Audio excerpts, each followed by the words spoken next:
Afternoon. Oshawa Generals are going to go with newly acquired Peter DeSalvo in the nets, and for the Brampton Battalion veteran Cody St.Jacques. Well, DeSalvo has the experience from last year's playoff run with Barrie, and St.Jacques, we all know he came out as CIS, which is pretty well an underrated level of hockey in Canada.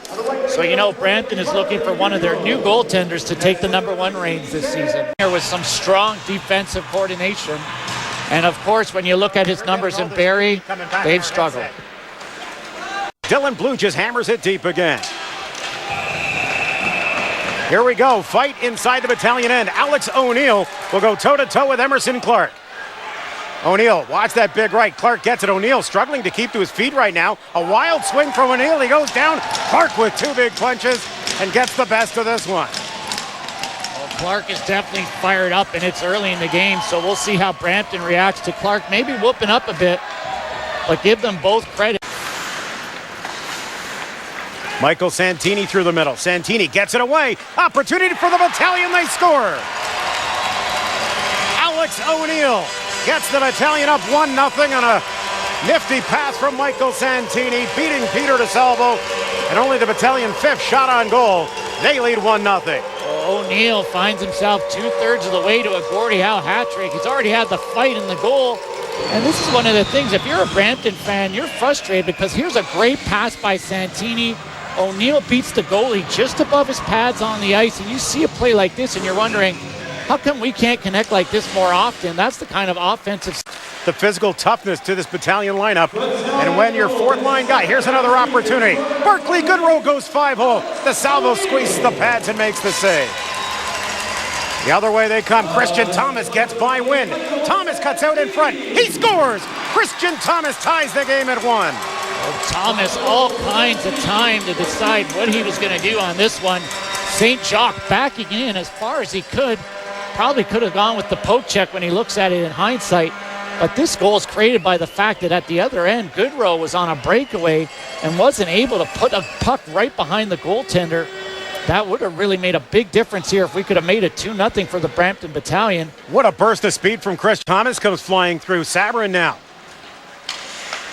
In front, St.Jacques way out of his net and gets burned as Sabourin puts it home, and a 2-1 lead for the Generals. Well, the game started in the first period with a St.Jacques in net who was just trying to get a little too involved, and you can't hurt a goaltender for trying to help out his team. But with the puck in the zone and 5 Generals players, a bad bounce off the door. And this is all about St.Jacques being out of position, as he was almost going to try and take the puck away from his own defenseman there. As you see, the defenseman's in good position. Probably at the end of this period, someone's going to have to talk to Cody St.Jacques and say, hey. To be taken away, though, from J.P. Labardo. Here's a fight at the blue line.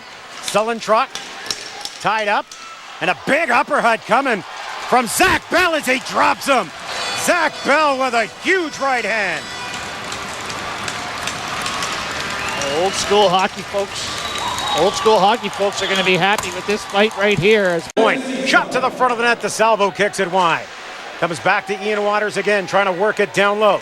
Barclay Goodrow looks for the redirect in front. They score and tie the game. Barclay Goodrow in the battalion. And this could have been benefited from the fact that coincidental penalties were called. So instead of a 6-on-5, you had a 5-on-4, a little bit more room. And Goodrow makes up for a couple opportunities, including a first period miss on a breakaway. Give and go straight to the net, one line, and he puts it down with a great pass, of course, coming out of the corner, right on his stick. Give Carrick credit. What a great pass. I was going to say, you talk.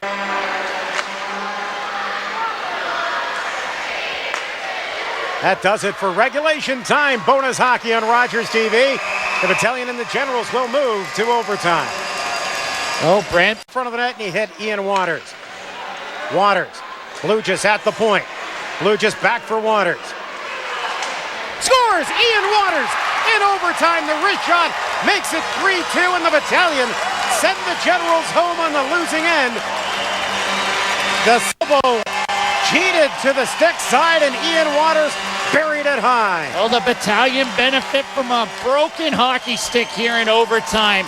The Oshawa Generals, Valentine, the riverboat gambling defenseman, didn't have a stick, couldn't get out of the zone. He didn't get one from us forwards until 30 seconds later.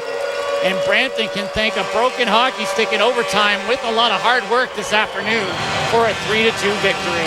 But you talk about leaving the thunder till the end for the Brampton Battalion. Really just sleepwalking through more than 2.5 periods of hockey. Only down by a goal. They get one in the final minute to tie it. That courtesy of Barclay Goodrow. Then Ian Waters buries it in overtime. A 3-2 home ice victory for the Battalion. Well, it almost looks as like Waters used hope number 28 on Oshawa to screen his own goalie, and Del Salvo finally beat him with one of those clean shots. Tell you, whatever the Battalion did in the last 5 minutes of regulation and overtime, they got to bottle it and use it for the start of their next game. Got to take a break here on Battalion Hockey Live on Rogers TV. Brought to you by Canadian Tire, a 3-2 overtime victory. Ian Waters burying the game winner. We're coming back with our wrap-up. Stay with us.